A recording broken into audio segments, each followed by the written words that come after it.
Millionaire buys bride for one night of love, but ends up marrying her forever. Before we explore all the details of this incredible story, tell us where you're following us from and the time. Subscribe to the channel so you don't miss a thing, and let's embark on this journey together.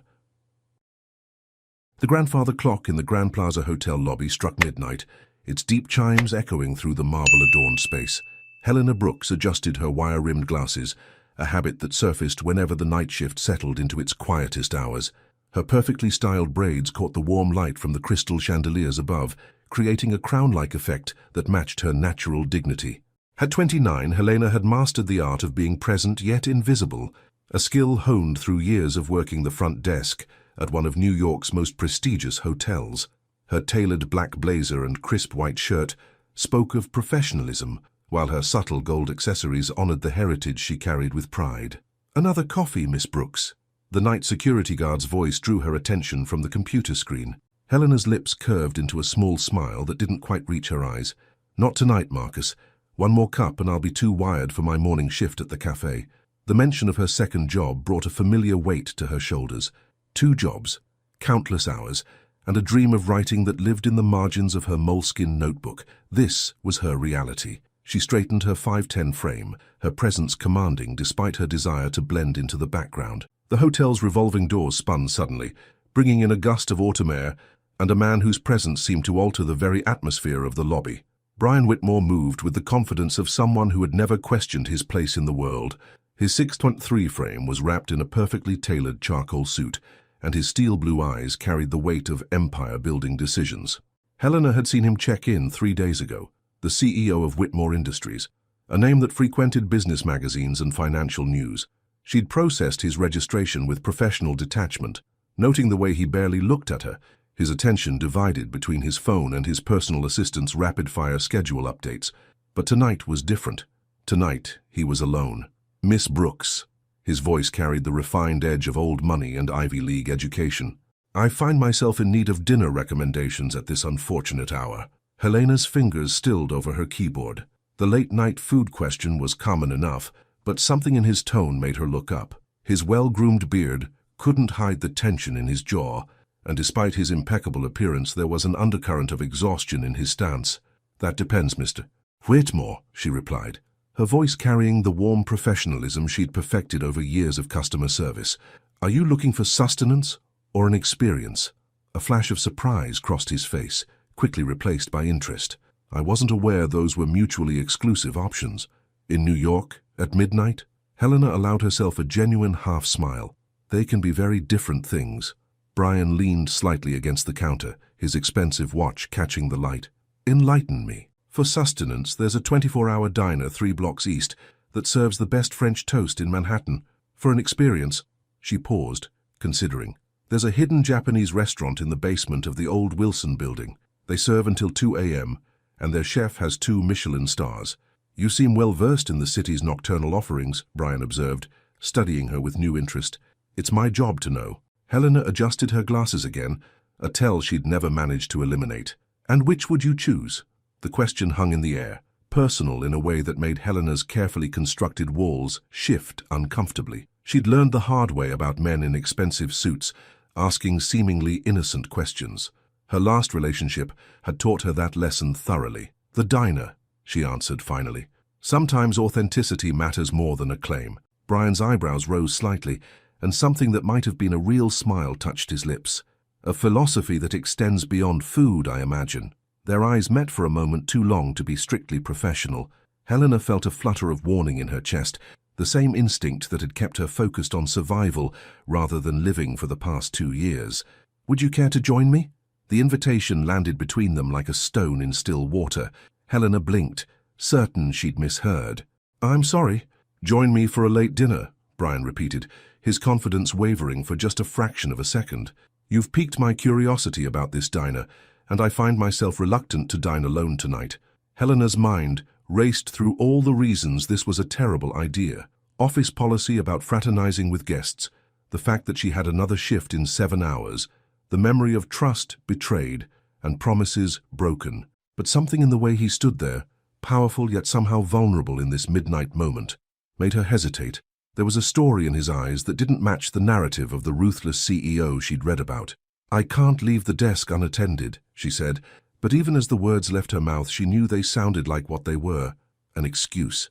"I'll wait." His response was immediate, surprising them both. "Your shift ends at 2 a.m., correct?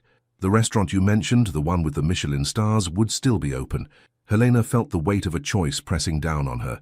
In romance novels, this would be the moment where fate intervened, where the heroine took a chance that would change her life. But Helena had stopped believing in those stories long ago.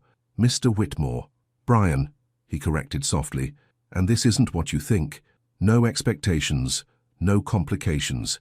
Just dinner and conversation with someone who seems to understand the difference between sustenance and experience." The grandfather clock chimed midnight, its sound filling the space between them. Helena looked at this man, really looked at him, and saw something familiar in his solitude. Perhaps they were both hiding behind their perfectly constructed facades.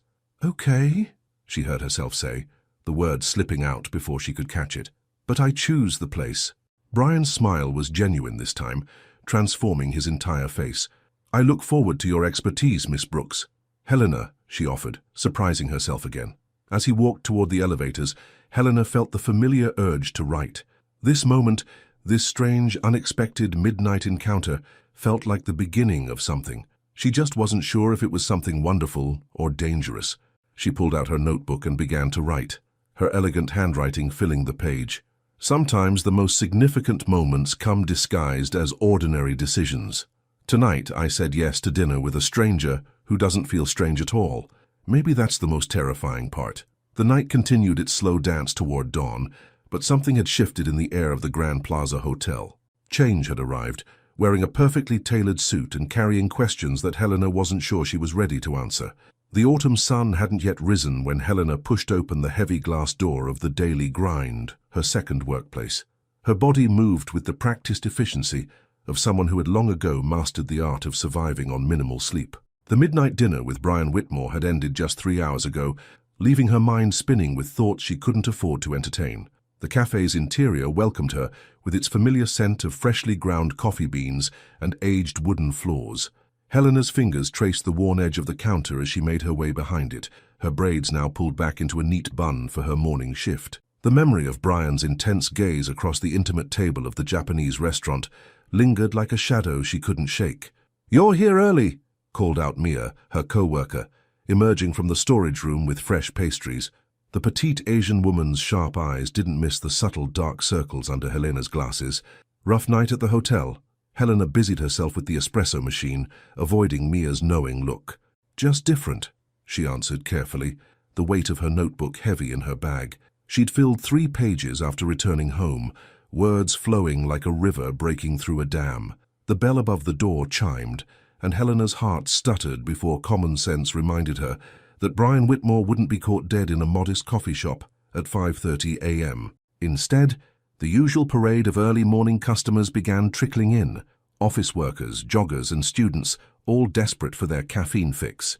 But at exactly 7:15 a.m., the door opened again, and James Delaney walked in, his casual elegance a stark contrast to the rushed energy of the other customers. His presence was unexpected enough to make Helena pause mid-pour. "1 Americano and 1 conversation, please," he said, leaning against the counter with an easy smile that didn't quite mask the calculation in his eyes. His mixed heritage was evident in his features, adding to his natural charisma. Helena finished the drink she was making, handed it to its waiting recipient, and turned to face Brian's right-hand man.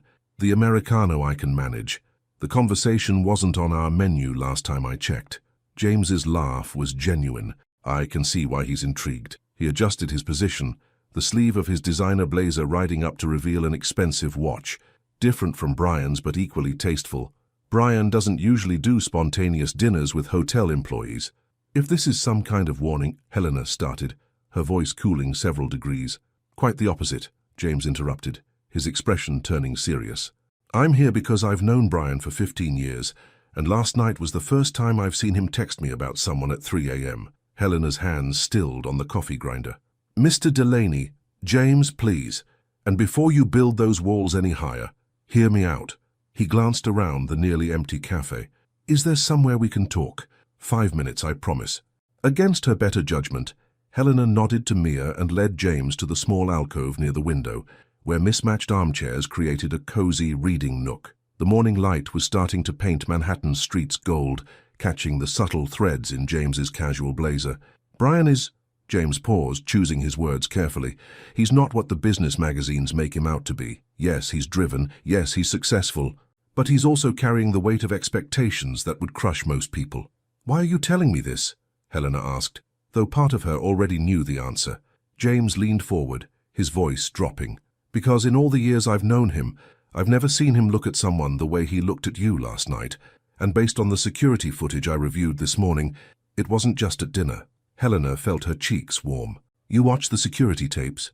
"It's my job to protect him. From corporate raiders, from bad press, from himself sometimes." James's smile turned wry. "But I'm not here to protect him from you. I'm here to tell you that whatever happened last night, it was real." The weight of those words settled around Helena like a heavy cloak.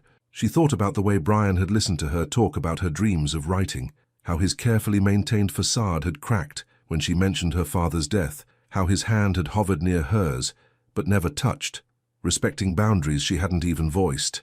"He's the CEO of a Fortune 500 company," Helena said finally. "I work 2 jobs just to afford a small apartment in Brooklyn, and yet you both light up when you talk about 19th century literature," James countered. "You both carry old souls in a world obsessed with the new. You both wear masks so perfectly that you've almost forgotten they're masks at all." Helena adjusted her glasses, a gesture that felt like exposure now. "What exactly are you suggesting?" "Nothing, everything." James stood, straightening his blazer. "I'm just the messenger, Helena.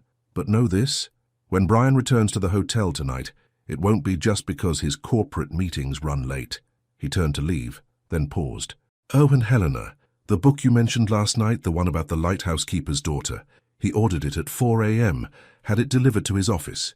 He's probably reading it right now instead of reviewing quarterly reports."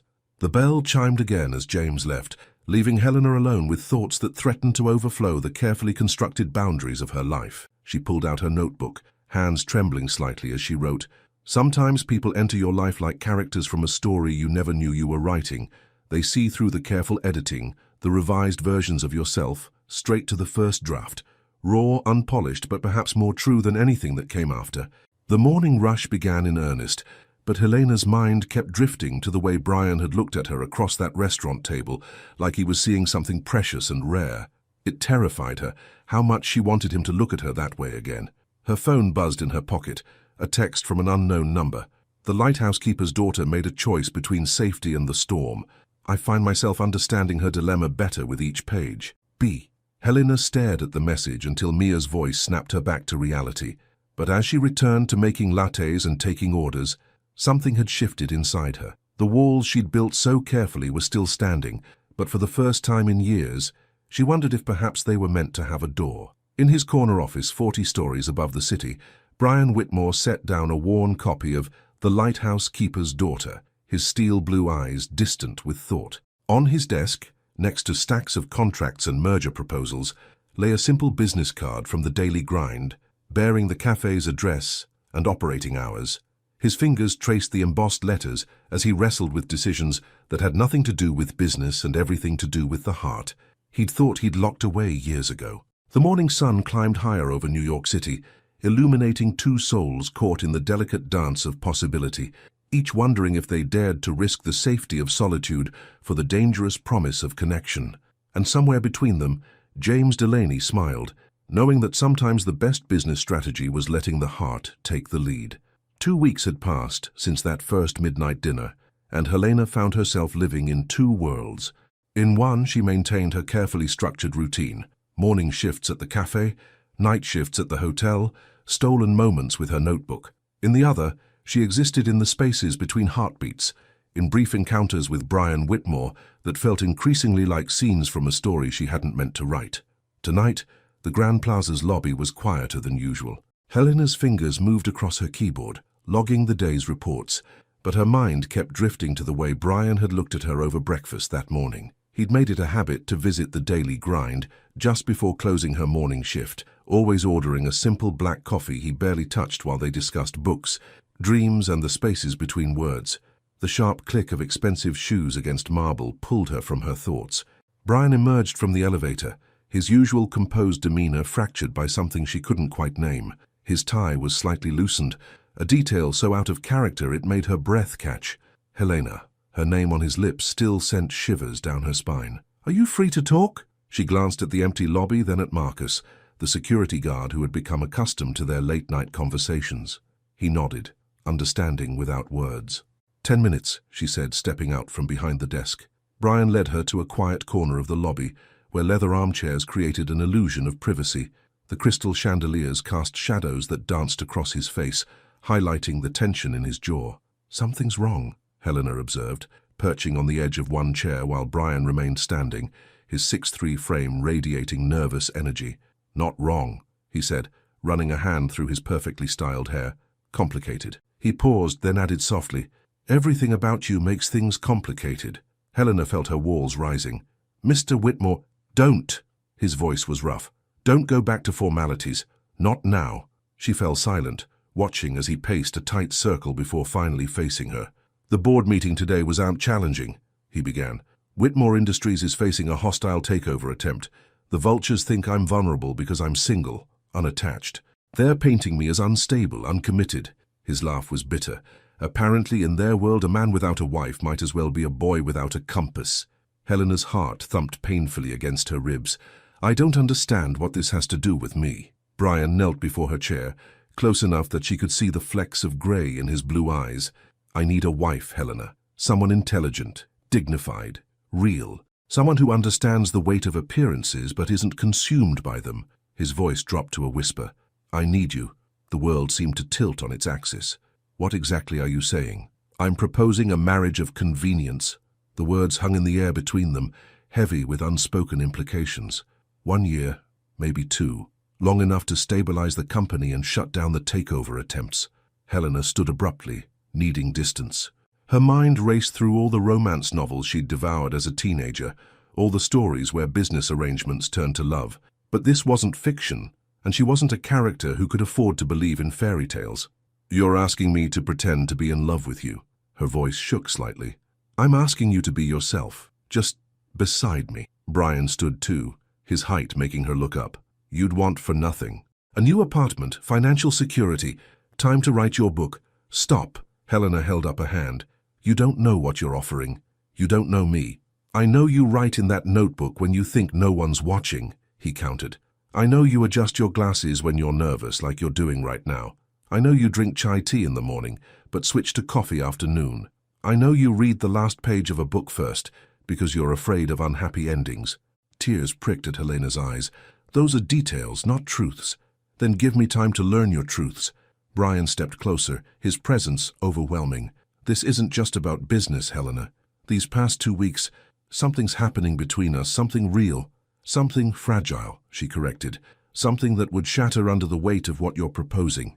The grandfather clock chimed midnight, its sound echoing through the lobby like a warning. Helena wrapped her arms around herself, trying to hold together the pieces of her carefully constructed world. "I need time," she whispered.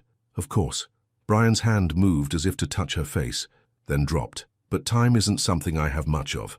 The board meets again in 3 days." Helena nodded, unable to trust her voice. She turned to walk back to her desk, but Brian's words stopped her. "When I was 12, he said softly, "my father told me that Whitmore men don't marry for love. We marry for legacy, for the company, for the future. I've spent 26 years believing that until I met you." She didn't turn around, but her steps faltered. "Even if this starts as business," he continued, "I can't help feeling it could become something else, something true." Helena returned to her desk, her movements mechanical. She pulled out her notebook, needing to capture the chaos in her heart. "They say the most dangerous decisions are the ones that feel like destiny and madness all at once. Tonight, a man offered me a fairy tale wrapped in a business contract, and I'm terrified, not because it feels wrong, but because it feels like something I've been waiting for, without knowing I was waiting." Across the lobby, Brian watched her write, his own heart wrestling with emotions he hadn't planned for. In his pocket, his phone buzzed, probably James wanting an update on the proposal, but for now he stood in silence, watching the woman who had somehow become the intersection of everything he needed and everything he feared. Outside, New York City continued its endless dance of lights and shadows, unaware that in the Grand Plaza Hotel, two souls stood on the precipice of a decision that would either break them or make them whole. In her apartment that night, Helena couldn't sleep. She stood at her window, looking out at the Brooklyn Bridge, its lights a string of pearls against the dark water. Her phone showed 3 missed calls from her best friend, but she couldn't talk about this. Not yet. Instead, she opened her messages, finding the thread with Brian's number. Her fingers hovered over the keyboard as dawn approached, writing and deleting the same words over and over. What if we both end up broken? But in the end, she sent something else entirely. Tell me about the lighthouse keeper's daughter again. Did she regret choosing the storm? Across the city, in his penthouse office, Brian smiled at the message. He picked up the book from his desk, found the passage she meant, and typed, "She didn't regret the storm. She regretted all the years she spent fearing it."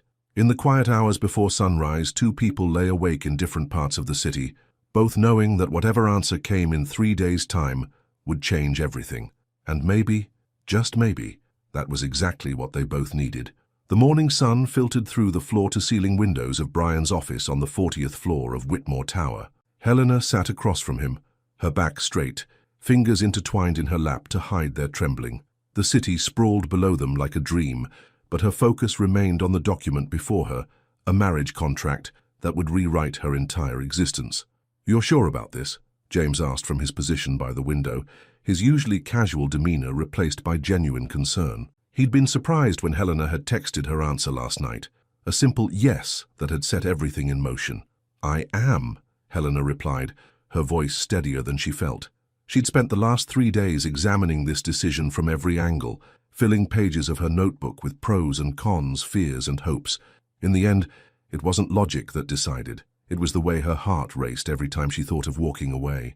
Brian sat behind his massive desk, his presence both commanding and uncertain. He'd loosened his tie slightly, a habit Helena had noticed he only displayed when emotions threatened his carefully maintained control. "The terms are straightforward," he said, his deep voice softer than usual. 2 years of marriage, you'll have access to all Whitmore family resources, a monthly allowance, a new apartment, or house, if you prefer. Complete financial independence. Helena nodded, her braids catching the morning light. "And in return, I play the role of devoted wife, attend functions, support your public image." Her glasses needed adjusting, but she forced her hands to stay still. "Be convincing. Be yourself," Brian corrected, their eyes meeting across the expensive wooden desk. "That's all I've ever wanted." James cleared his throat, breaking the moment. "There are additional provisions, privacy clauses, confidentiality agreements, and—" he hesitated, glancing at Brian. "And terms for if real feelings develop," Brian finished, his blue-gray eyes never leaving Helena's face. "If this becomes more than an arrangement," Helena's heart skipped. She thought about their breakfast conversations, the way Brian leaned in when she spoke about her writing, how he remembered every detail she mentioned in passing. Perhaps it was already more than an arrangement, but neither of them was ready to face that truth. "The board meets at 2, James reminded them gently. "If we're doing this, we need signatures now." Helena picked up the gold pen Brian had placed before her, a Mont Blanc that probably cost more than a month's rent at her Brooklyn apartment. The weight of it in her hand made everything feel real. "Wait," Brian said suddenly, standing. "James, give us a moment." James nodded, understanding passing between the old friends before he left the office, closing the heavy door behind him. Brian circled the desk, his tall frame casting a shadow over the contract.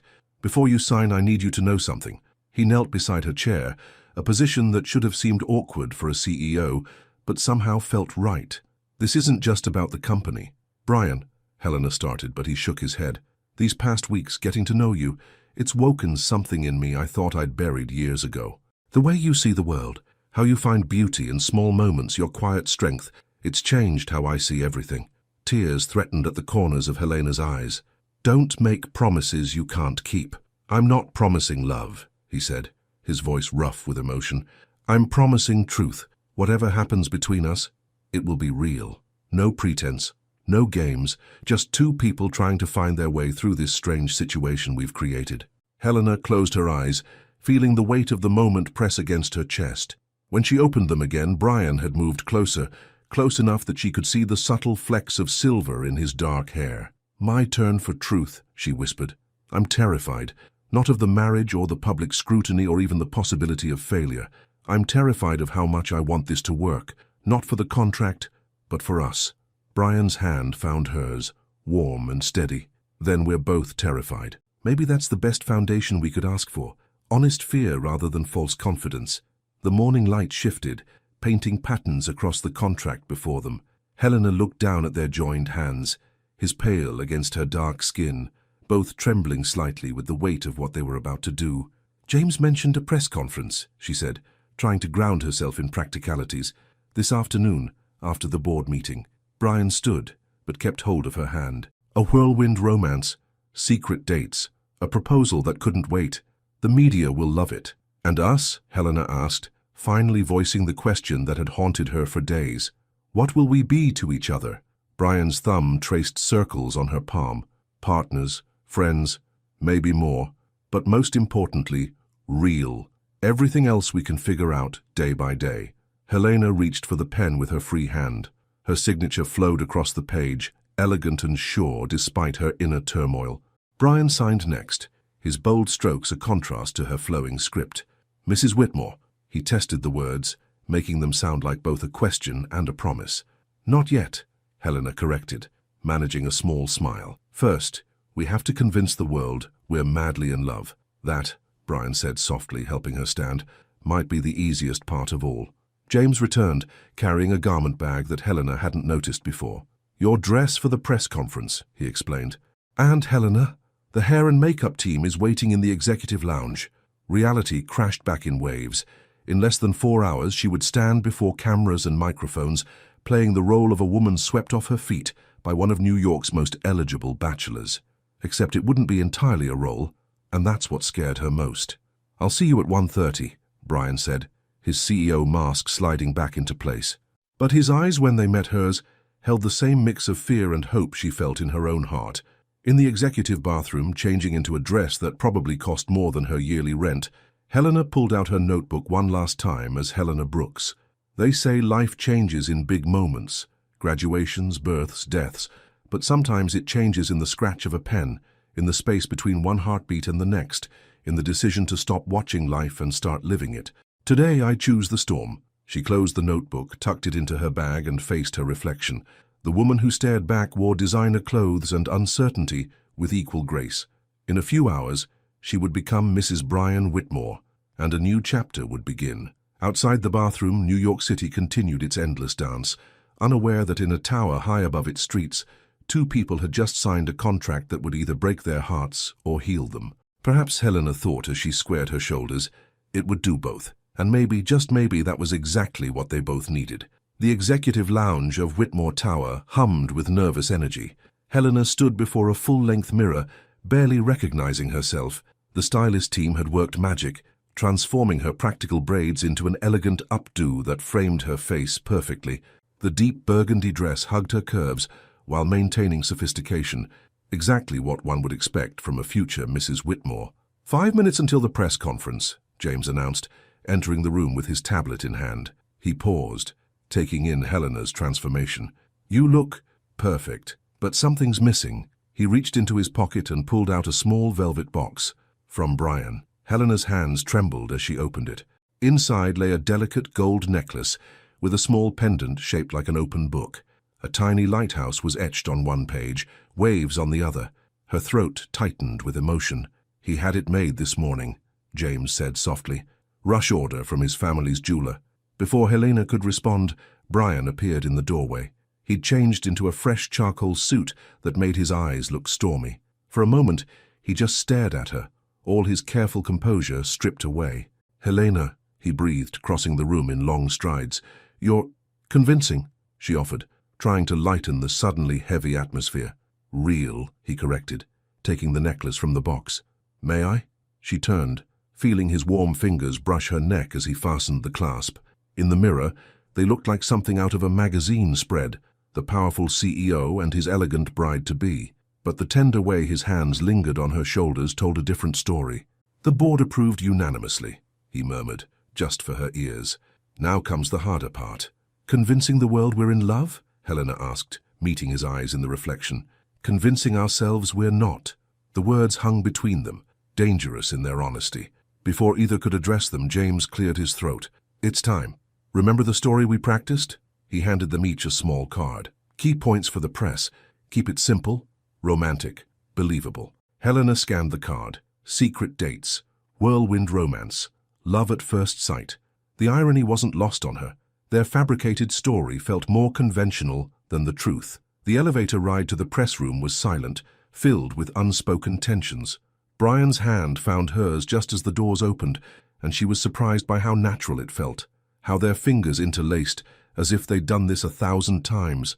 Camera flashes exploded the moment they entered. Helena felt Brian's grip tighten reassuringly as they approached the podium. The room was packed with reporters, all hungry for details about New York's most surprising engagement. "Good afternoon," Brian began, his CEO voice in full effect. "Thank you all for coming on such short notice. I'm here today to announce my engagement to the remarkable Helena Brooks." More flashes, more murmurs. Helena maintained her smile, channeling every romance novel heroine she'd ever read about. "Mr. Whitmore, how did you meet?" Brian's smile turned genuine as he looked at her. "Sometimes the greatest things in life happen in the most ordinary moments. I was checking into a hotel, distracted by work, when I heard a voice that made me look up, really look up, for the first time in years." Helena felt tears threatening. They'd rehearsed this story, but something in his tone made it feel unexpectedly authentic. "Miss Brooks, what attracted you to Mr. Whitmore?" Taking a deep breath, Helena stepped forward. "His ability to see me," she said simply. "Not my job or my circumstances, but me." It wasn't the practiced answer on their cards, but it was true. Was it really love at first sight? Brian's thumb brushed across her knuckles. "No," he answered, surprising everyone, including James, who stiffened visibly. "It was something better. It was recognition. Looking at Helena was like finding a piece of myself I didn't know was missing." The reporters ate it up, scribbling frantically. Helena's heart raced. This wasn't in the script. "When's the wedding?" "Next month," Brian announced, causing another explosion of questions. "When you find the right person, why wait?" After what felt like hours but was probably only 20 minutes, James called an end to the questions. As they made their way back to the elevator, Helena felt dizzy with the surreal nature of it all. "You went off script," she whispered once they were alone in Brian's office. "I told the truth," he replied, loosening his tie. "Just not all of it." Helena sank into one of the leather chairs, suddenly exhausted. "What happens now?" "Now?" Brian moved to the window, looking out at the city. "Now we move you into the penthouse. Start planning a wedding that will satisfy both the board and the media. Create a life together, even if it's built on carefully chosen truths." "And us?" Helena asked, touching the lighthouse pendant at her throat. "What happens to us?" Brian turned, the setting sun casting shadows across his face. "That's the one thing I can't plan or control, and maybe that's exactly how it should be." James entered with a stack of newspapers, already featuring their engagement announcement online. The media's calling it the romance of the year. Stock prices are up 12% just from the press conference. He paused, looking between them. "You two were convincing. We should celebrate," Brian said suddenly. "The three of us. No cameras, no scripts. Just dinner and truth. The truth being that you're both terrible at sticking to a plan," James quipped, but his smile was warm. "I know just the place." Hours later, in a small Italian restaurant in the West Village, Helena watched Brian and James share stories from their college days. The formal masks had slipped away, replaced by genuine laughter and comfortable silences. Under the table, Brian's hand rested on her knee, a touch that felt both intimate and natural. She pulled out her notebook, no longer hiding the action. "Perhaps the greatest deception isn't in what we tell the world, but in what we tell ourselves. Today, I stood before cameras and told a half-truth about falling in love. The deception wasn't in the falling, it was in pretending I hadn't already fallen." Brian glanced over, catching her writing. Instead of looking away, she let him read. His eyes softened, and his hand found hers again, their fingers intertwining on top of the table this time. James watched them with knowing eyes, raising his wine glass in a quiet toast. "To convincing performances," he said, his voice heavy with meaning. "To truth in unexpected places," Brian added, his eyes never leaving Helena's face. "To lighthouses in storms," Helena finished softly, touching her necklace.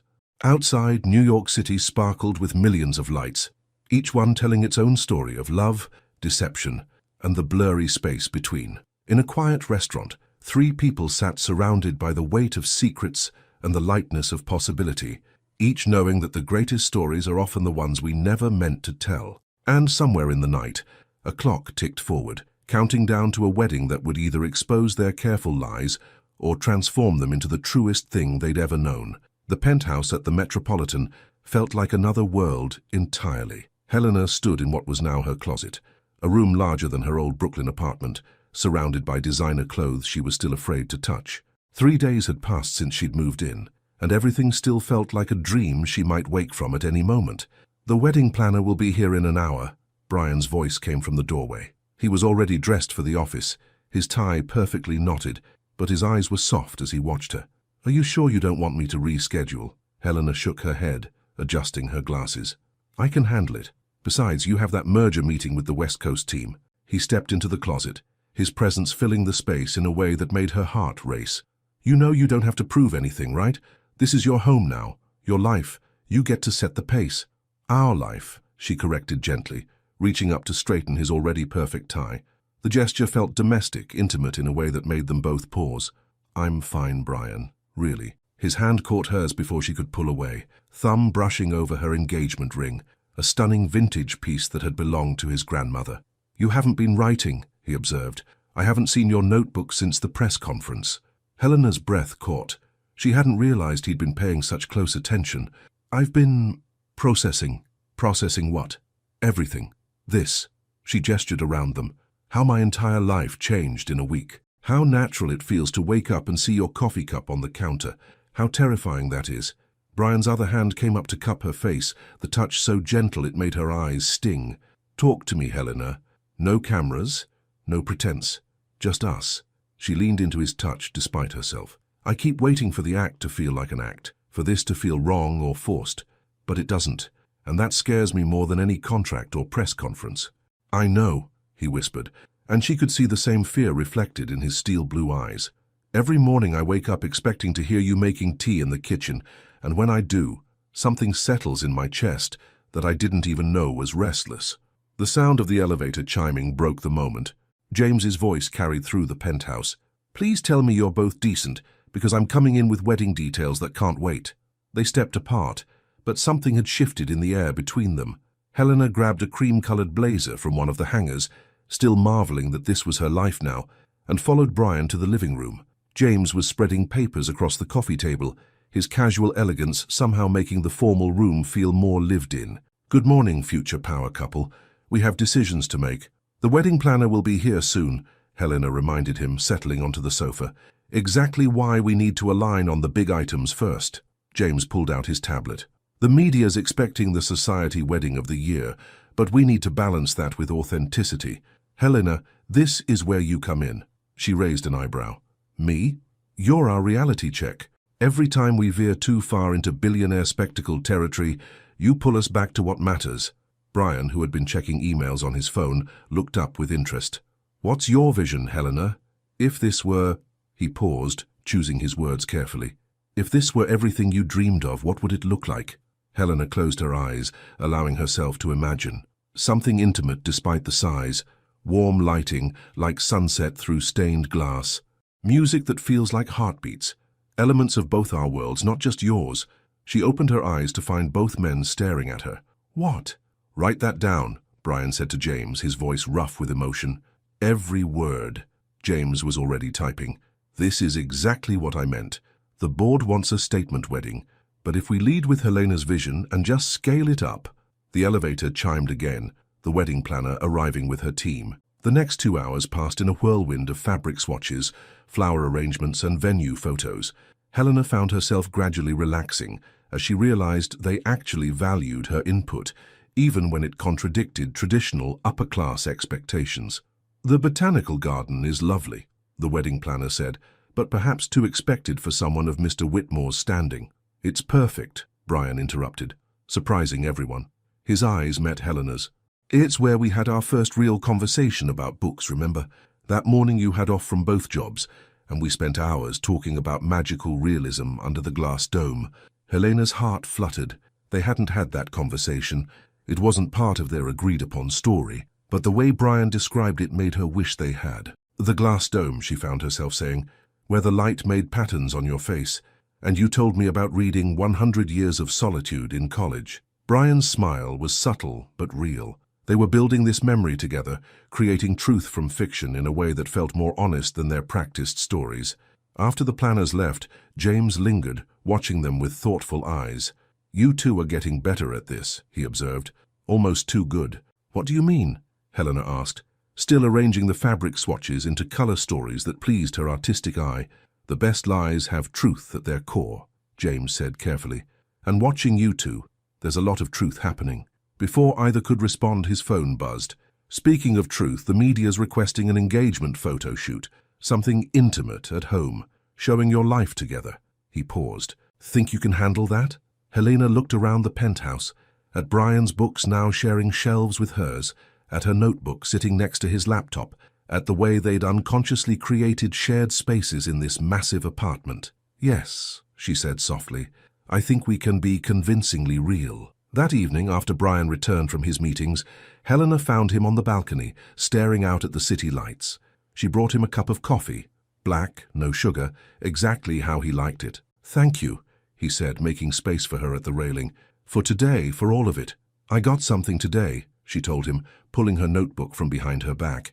"After everyone left, I needed to write again." Brian's expression softened. "Will you share it?" Helena opened to the fresh page, her handwriting dancing across the paper. "Perhaps love is not the grand gesture or the perfect story. Perhaps it's in the small moments, the shared coffee cups, the invented memories that feel more real than reality, the way two people can build a truth from careful fiction. We're learning a dance we've never danced before, and sometimes I forget which steps are choreographed and which ones just happen because our hearts know the rhythm." She fell silent, waiting for his response.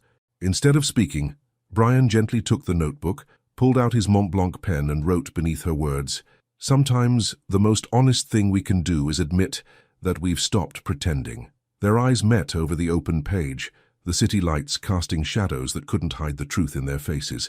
The space between them crackled with possibility and fear, with unspoken words and unfelt touches. Inside, their phones buzzed with wedding details and media requests.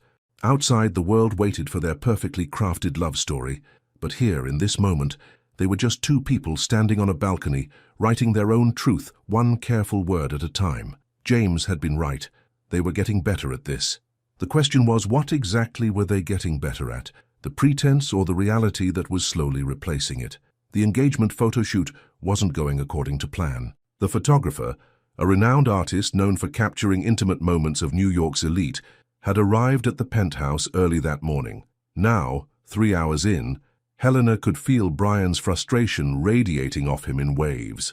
"Maybe if you could just—" The photographer adjusted his lens again. "Be more natural."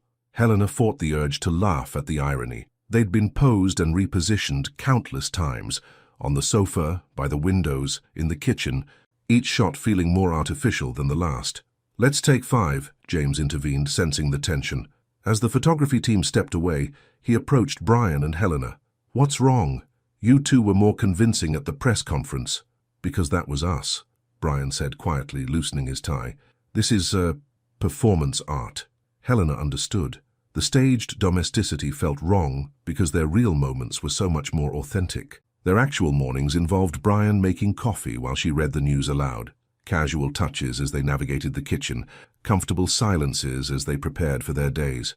"I have an idea," she said suddenly, slipping off her heels. "Give us 15 minutes, no camera, no direction, let us just be." The photographer looked skeptical but nodded. As the team filed out onto the balcony, Helena turned to Brian. "Dance with me?" He blinked, surprised. "What? Remember that night last week, when you couldn't sleep because of the merger stress and I found you listening to jazz at 3 a.m.? Brian's face softened at the memory. That night, they'd swayed together in the darkened living room. Not really dancing, but not really not dancing either. Just existing together in the space between friendship and something more. "No music?" he asked, already reaching for her. "We'll make our own rhythm," she replied, stepping into his arms. They moved together slowly, her head finding its natural place against his chest. Brian's hand spread across her back, warm and steady, while the other held hers over his heart. They weren't dancing so much as breathing together, finding the synchronicity that came so easily when they weren't trying. Click. The sound of the camera was distant, unimportant. Helena felt Brian's lips brush her temple, so softly she might have imagined it. Click. They shifted, and Helena looked up to find Brian watching her with an intensity that made her breath catch. His hand moved to cup her face, thumb brushing over her cheekbone. Click. This isn't pretend anymore, is it? She whispered. Words meant only for him. Before he could answer, James cleared his throat. The board members are here. The spell broke. Helena stepped back, suddenly aware of the collection of suited executives filing into the penthouse. This was a scheduled meeting. How had she forgotten? But Brian's hand caught hers before she could retreat completely. "Stay," he said, loud enough for everyone to hear. "You're going to be my wife. You should be part of these discussions." The board members exchanged glances. This wasn't protocol, wasn't part of the plan, but Brian's tone left no room for argument. As the meeting progressed, Helena found herself drawn into conversations about company direction, community impact, and future initiatives.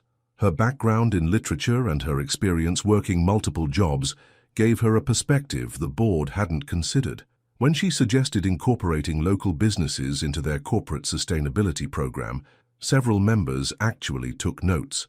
"Miss Brooks," one of the older board members said during a break, "you're not at all what we expected."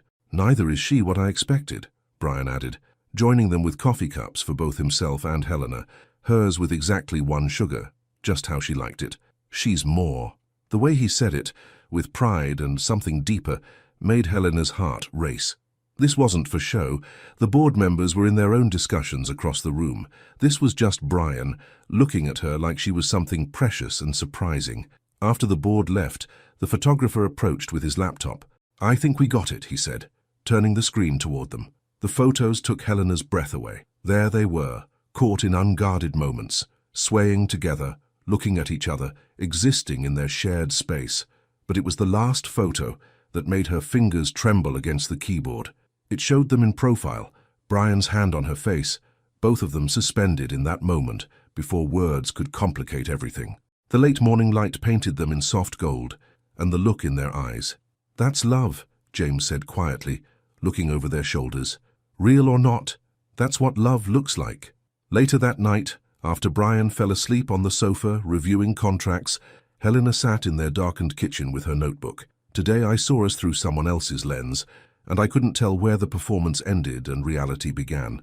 In every photo, in every touch, there was a truth we haven't dared to name. How do you tell someone that what started as lines in a script has become the most honest thing you've ever felt?" She closed the notebook and walked to the sofa, looking down at Brian's sleeping form. His face was relaxed in sleep, years younger without the weight of empire on his shoulders. She reached for the throw blanket they kept nearby, the one she'd brought from her old apartment, because he'd mentioned being cold during late-night work sessions. As she draped it over him, his hand caught her wrist. "Stay," he murmured, still half asleep. "Just stay." Helena hesitated only a moment before settling beside him. Brian shifted, making space, and she found herself tucked against his side, her head on his chest, his arms secure around her. "We should talk about this," she whispered into the darkness. "Tomorrow," he promised, pulling her closer. "Tonight, just let it be real." Across the city, their engagement photos were already being prepared for release, telling a story of love and connection. But here in the quiet of their home, wrapped in each other's warmth, they were writing a different story, one without cameras or scripts, one where truth and pretense blurred until neither mattered anymore. The wedding was 2 weeks away, and every rehearsal, every planning session, every shared moment brought them closer to a line they'd drawn in sand, watching as the tide of their feelings slowly erased it. James had been right. That's what love looked like. The question was, what were they going to do about it? 1 week before the wedding, Helena found herself alone in the penthouse, surrounded by wedding gifts from New York's elite. Crystal vases, designer table settings, and enough silver to fill a museum, all of it feeling somehow less real than the single book Brian had left on her pillow that morning. A first edition of The Lighthouse Keeper's Daughter, discovered at a small antiquarian bookshop in Boston during his business trip. The inscription inside had made her cry, "For the woman who taught me that some storms are worth sailing into." B. "The final dress fitting is in an hour," James announced, letting himself in with his emergency key.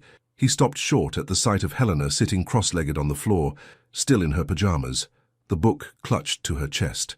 "Helena, I can't do this," she whispered, her voice breaking. "I can't pretend anymore." James sat down beside her, his expensive suit wrinkling against the plush carpet.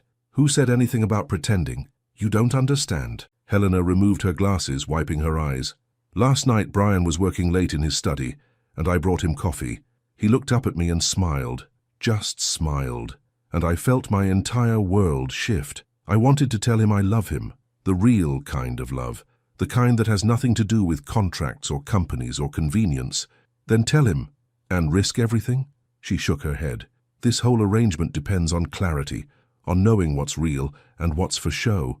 If I tell him and he doesn't feel the same..." "Helena," James's voice was unusually serious. "Look at me." He waited until she did. "Yesterday, Brian called me at midnight to ask if I thought you'd prefer peonies or garden roses in your bridal bouquet.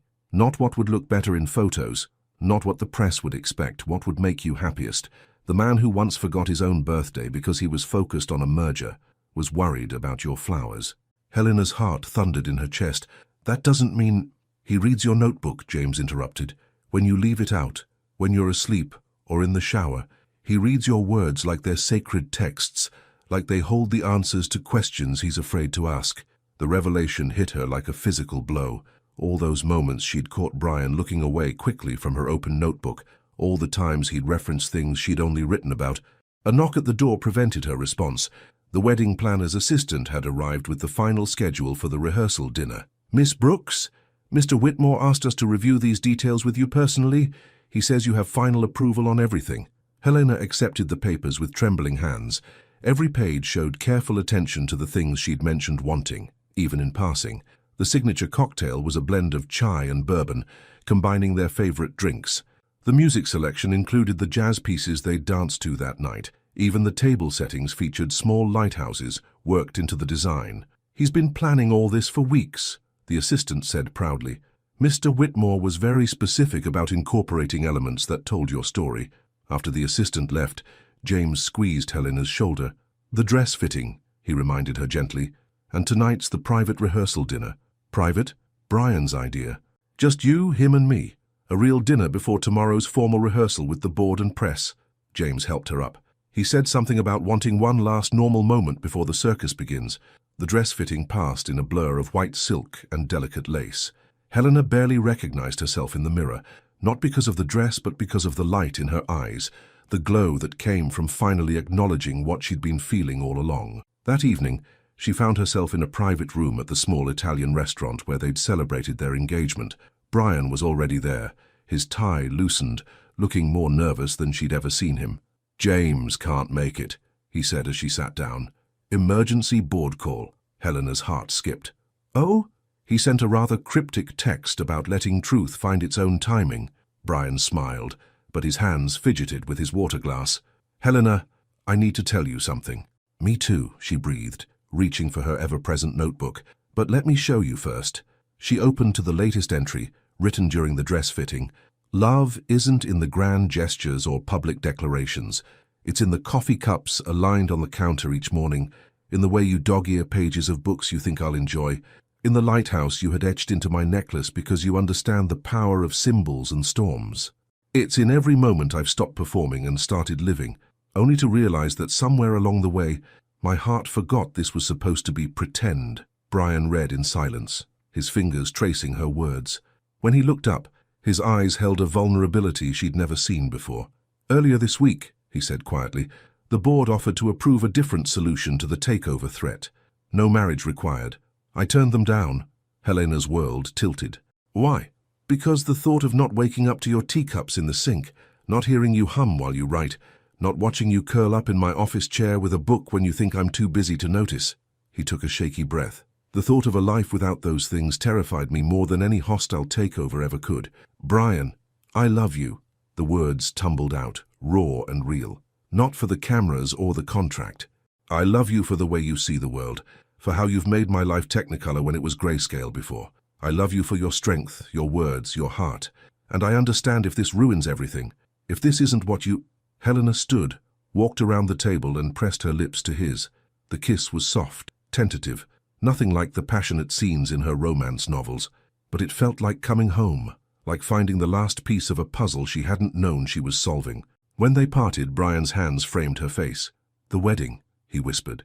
"If you want to cancel—" "No," Helena smiled through her tears. "But I want to change the vows. I want them to be real." "They always were," Brian admitted. "At least mine were going to be." James found them an hour later, foreheads pressed together, notebooks open between them as they wrote their true vows. He smiled, sent a quick text to the board. Plan succeeded, real love accomplished, and quietly closed the door. In the warm light of the private dining room, two people who had started with a contract found themselves writing a different kind of story. One where love wasn't a performance, but a truth, finally spoken aloud. And somewhere in the city, a lighthouse pendant caught the light, its tiny waves and tower a reminder that sometimes the safest harbor is found in the heart of the storm itself. The morning of the wedding dawned clear and crisp, autumn sunlight streaming through the botanical garden's glass dome. Helena stood in the bridal suite, watching her reflection as the makeup artist made final touches. Her wedding dress caught the light, the intricate lace pattern casting delicate shadows on the floor. "You're something borrowed," James said, entering with a vintage silver hairpin. "It was my grandmother's. She wore it when she eloped with my grandfather, against everyone's expectations." He smiled, carefully placing it among her elegantly styled braids. "She always said some loves are worth defying convention for." Helena touched the pin gently, emotion tightening her throat. "James, thank you not just for this but for everything, for seeing the truth before we did. Speaking of truth," he pulled an envelope from his jacket. "Brian asked me to give you this. No peeking until I leave. I've had enough of watching you two make heart eyes at each other." Once alone, Helena opened the envelope with trembling fingers. Inside was a page torn from Brian's personal journal, something she'd never seen him write in before. "My dearest Helena, by the time you read this, we'll be hours away from saying vows that started as business and became the truest words I'll ever speak. But there's something you should know. That first night at the hotel when I asked you to dinner, it wasn't spontaneous. I'd watched you for weeks before that, watched how you treated every guest with dignity, how you wrote in your notebook during quiet moments, how you adjusted your glasses when you were thinking deeply about something. I'd already fallen in love with you before I ever proposed our arrangement. The contract was just my coward's way of keeping you close, hoping that maybe somehow you might see me as more than the CEO everyone else sees. You once wrote about storms worth sailing into. You are my storm, Helena, the one that swept away all my careful plans and pretenses, the one that showed me what it means to truly live rather than just exist. Meet me under the glass dome. Let's get married for real. All my love, Brian." Helena pressed the letter to her heart, tears threatening to ruin her perfect makeup. She reached for her notebook one last time, as Helena Brooks. Love stories aren't supposed to start with contracts and corporate takeovers. They're supposed to start with chance meetings and instant connections. But maybe that's why ours is better, because we built it slowly, carefully, truth by truth and moment by moment, until what started as ink on paper became the most authentic thing either of us has ever known. A knock at the door announced it was time. The botanical garden had been transformed into something magical. Soft lights twined through exotic plants, creating an ethereal glow. The glass dome above sparkled like diamonds, and scattered throughout were tiny lighthouse replicas, each holding a candle that flickered like distant beacons. The string quartet began playing, not the traditional wedding march, but the jazz piece they danced to that night in the penthouse. Helena took her first step down the aisle, and the world seemed to hold its breath. Brian stood at the altar, but not in the rigid pose of a CEO. His posture was open, vulnerable, his eyes shining as they found hers. James stood beside him as best man, discreetly passing him a handkerchief. The gathered crowd was a who's who of New York society, board members, business partners, media personalities, all there to witness what they thought was the culmination of a whirlwind romance. Only 3 people knew the full truth, and that truth shone in every look, every subtle touch, every shared breath. "Friends and family," the officiant began, but Brian raised his hand gently. "If I may," he said, his voice carrying clearly through the space. "Before we proceed, I'd like to share something with everyone here." He pulled a folded paper from his pocket, not the formal vows they'd practiced, but something new. "Helena," he began, his voice thick with emotion, "I came to you with a contract, thinking I could control love like I control business deals. I thought I could write terms and conditions for how my heart would behave. I was wrong. You taught me that real love doesn't follow a blueprint. It builds itself in quiet moments, in shared books and midnight conversations, in the way you leave your teacup on my desk when I'm working late, in how you see the man behind the CEO. Helena's hands trembled around her bouquet. This wasn't what they'd rehearsed. This was raw, real, and completely unscripted. So today, in front of everyone, I'm tearing up every contract. He pulled out their original agreement and ripped it in half, drawing gasps from the board members present. I'm not marrying you because of business or convenience. I'm marrying you because you make me want to be worthy of the way you look at me, because you write your truth in notebooks and somehow wrote yourself into every corner of my heart. Because with you, I'm not Brian Whitmore, CEO. I'm just Brian, the man who loves you more than his next breath. Tears flowed freely down Helena's cheeks as she stepped forward, pulling her own notes from a hidden pocket in her dress. Brian, she began, her voice steady despite her tears. I came into this thinking I could keep my heart safe behind walls of practicality. I thought I could sign a contract and keep my feelings separate, controlled. But love doesn't work like that. Love sneaks in through the spaces between carefully chosen words. It builds homes in the margins of notebooks and the quiet moments before dawn. She touched the lighthouse pendant at her throat. You gave me this necklace to remind me of storms worth sailing into. What you didn't know was that you are my lighthouse, the steady light that helped me find my way back to believing in love. Every cup of coffee you make just the way I like it. Every dog-eared page in books you think I'll love. Every moment you look at me like I'm something precious. They're all chapters in the real story we've been writing together. James stepped forward, presenting the rings, not the flashy diamonds the press expected, but simple bands engraved with tiny waves and lighthouses. With this ring, Brian said, his fingers trembling as he slid the band onto her finger, I promise to love you not for show, not for business, but for all the beautifully real moments that make up our life together. With this ring, Helena echoed, placing his band with steady hands. I promise to love you not because of any contract, but because my heart chose you in every unscripted moment we've shared. The officiant barely finished pronouncing them husband and wife before Brian pulled her into a kiss that felt like coming home. The gathered crowd erupted in applause, completely unaware that they'd just witnessed not the end of a carefully orchestrated performance, but the beginning of something genuinely extraordinary. As they walked back down the aisle, hand in hand, Helena caught sight of James wiping his eyes. He gave them a slight nod, part congratulations, part acknowledgement of a plan that had worked better than anyone could have imagined.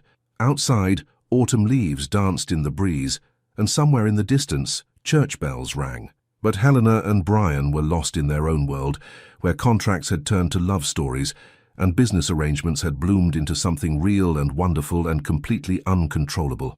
Their story hadn't started like a fairy tale, but it had become something better, a truth written in shared moments and quiet understandings, in torn-up contracts and heartfelt vows, in the space between what they'd planned and what they'd found instead.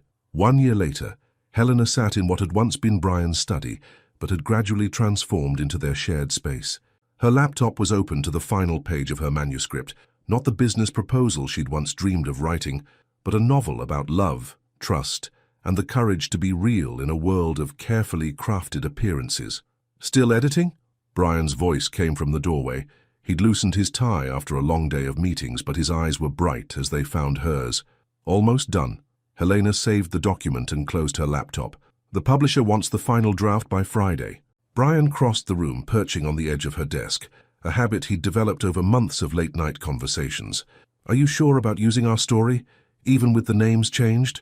Some stories need to be told, Helena said, reaching for his hand. Not for the romance or the drama, but for the truth beneath it all, about how love isn't always what we expect it to be. He brought her hand to his lips, kissing her wedding ring. Speaking of unexpected love, James sent over the final numbers from the merger. And? The board was right. Our marriage did stabilize the company. Brian's smile turned wry. Just not in the way they thought it would. Your community outreach programs have transformed our corporate image. Turns out authenticity is good for business. Helena stood, wrapping her arms around his waist. Is that CEO speak for my wife was right? That's husband speak for I fall more in love with you every day. He kissed her softly, then pulled back with a sparkle in his eye. Which reminds me, I have something for you. He reached into his jacket pocket and pulled out a small wrapped package. Helena opened it carefully, to find a beautiful leather-bound notebook with a lighthouse embossed on the cover. "Open it," he urged. Inside, on the first page, was a familiar piece of paper, their original marriage contract torn in half at their wedding. But around the torn edges, Brian had written in his strong handwriting, "Some contracts bind us to terms and conditions, but the greatest contract of all is the one written in heartbeats and morning coffees, in shared dreams and quiet understanding. I love you not because I signed a paper, but because you wrote yourself into every page of my life. Your lighthouse in every storm." Helena felt tears welling up. "Brian, there's more," he said softly. "Turn the page." She did, and found a series of photographs, their first genuine smile captured at the engagement photo shoot, their dance under the glass dome at their wedding, a quiet moment caught by James where they were both reading, Helena's feet in Brian's lap, their spontaneous trip to the actual lighthouse that had inspired their story, where Brian had held her in the rain and promised that some loves were worth getting wet for. "James helped me collect them," Brian explained. "One real moment for every fake one we once planned." Helena touched each photo gently, remembering, "We've come so far from that first night at the hotel." "Speaking of the hotel," Brian's voice held a note of excitement. "The board approved my proposal this morning. We're converting the top floor into a writer's retreat, a place where people can come to find their stories, just like you found yours." Helena stared at him, speechless. This had been a dream she'd mentioned once, months ago, during a late-night conversation. "You remembered," she whispered. "I remember everything about you," he said simply. "Every dream, every hope. That's what real love is, isn't it? Paying attention to the small things that make up someone's heart." Helena turned to the blank pages of the new notebook, picked up her pen and began to write. "Love isn't in the grand gestures or the perfect moments. It's in the way he remembers how I take my tea, in the dog-eared pages of books we share, in the space he makes for my dreams alongside his. We started with a contract to fool the world, but in the end, the only ones fooled were ourselves, thinking we could control how and when and why we fell in love. Today, marking 1 year since we tore up our carefully written plans, I realize that the greatest love stories aren't the ones we plan.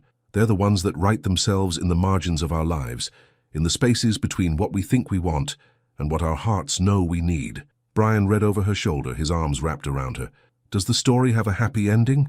"No," Helena smiled, turning in his embrace. "It has a real one, which is better." Just then, James burst into the study waving a newspaper. "Have you seen the reviews? Helena's advanced chapters are being called a revolution in modern romance and a raw, honest look at love in the age of appearances." Brian beamed with pride.